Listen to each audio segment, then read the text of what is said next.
Hello, Papa Chaps from Papa Chaps Outdoors. The other day I was making a video, and up in the background on the wall was a brook trout on my grandpa's, and I talked about it a little bit, but I said I was going to make a video on that, so I decided to throw a little video together about that trout, its story, and about brook trout fishing in general. And here is the brook trout I was talking about. So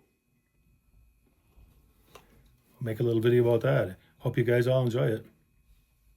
Fish, buddy. Good Tell us job. the story. How'd you catch it?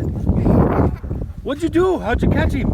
I got all the way and my dad thought it was his neck, but it was a fish. He's holding Yeah, it. right! He's holding it hard. June 2nd, 1972. I was 11 years old. That's my grandfather. We went fishing and he caught a dandy. Here's his story. It was rainy and cold. I was 11 years old.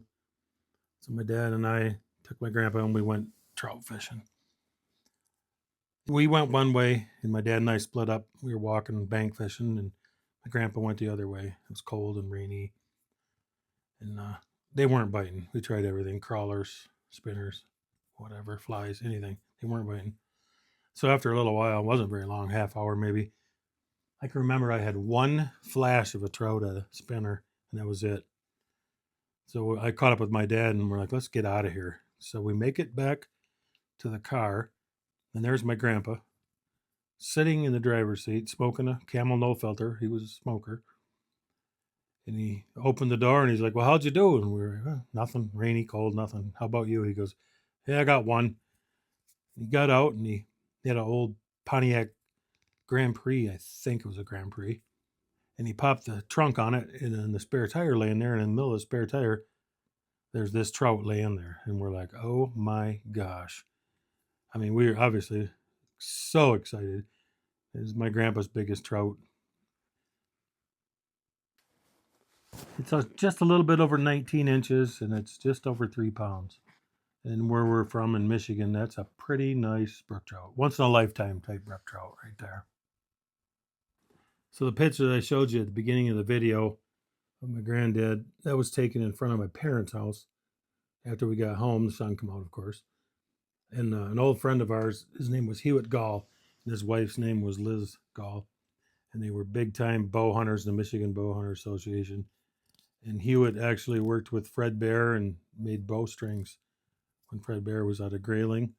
And my dad worked for Hewitt, helping with bows and making bowstrings. And that's another whole story. That's quite an adventure. But anyway, Hewitt was an artist of some sort. And he took this photo that I had just showed you, and he went home and he drew it with I thought it was chalk, but I guess it's maybe charcoal drawing or whatever, and it come out beautiful. And that's at my dad's house. I'll be getting that soon.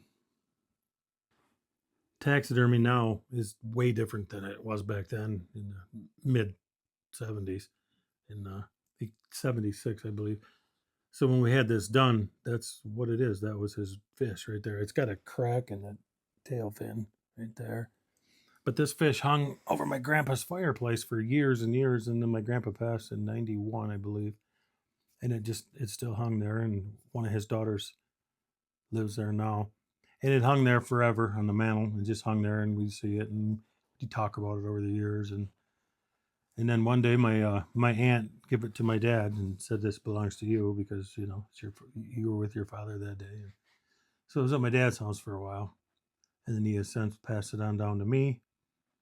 And I got 5 boys, and they all love brook trout fishing.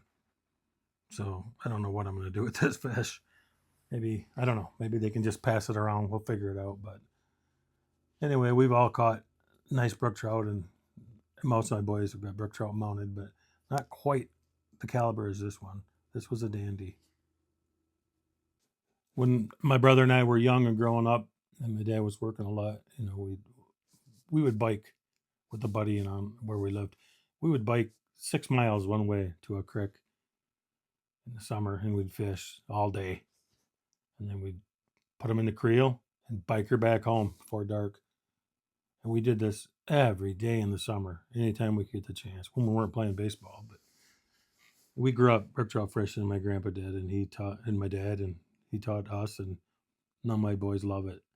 They brook trout. We have camps in the summertime, the springtime. We have 2 different fish camps, and it's all around the brook trout.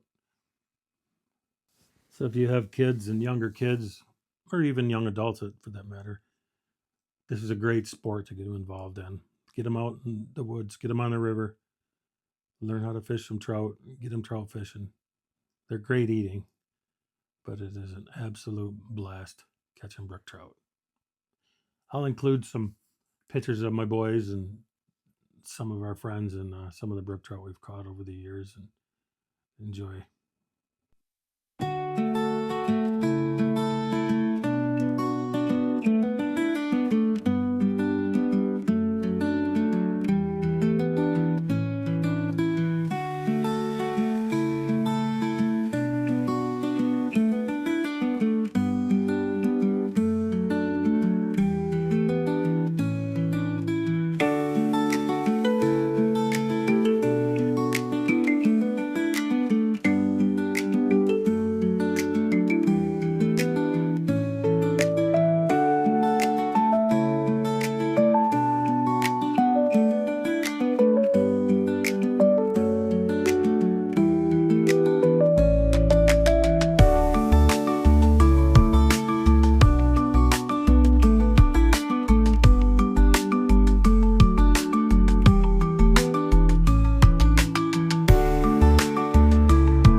You got him? Well, that's a big one. Holy shit. Reel him in, Pipe! Drag, Keep his tail in the wind. Woo! Woo! Woo! Piper, first brook trout. Reel him in, Pipe! Woo! So all I can say is get the kids out in the woods, get them in the waters, teach them how to fish, make some memories.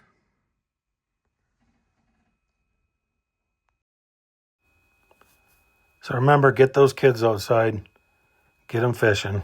I hope you enjoyed the video. And remember, like and subscribe. Thanks.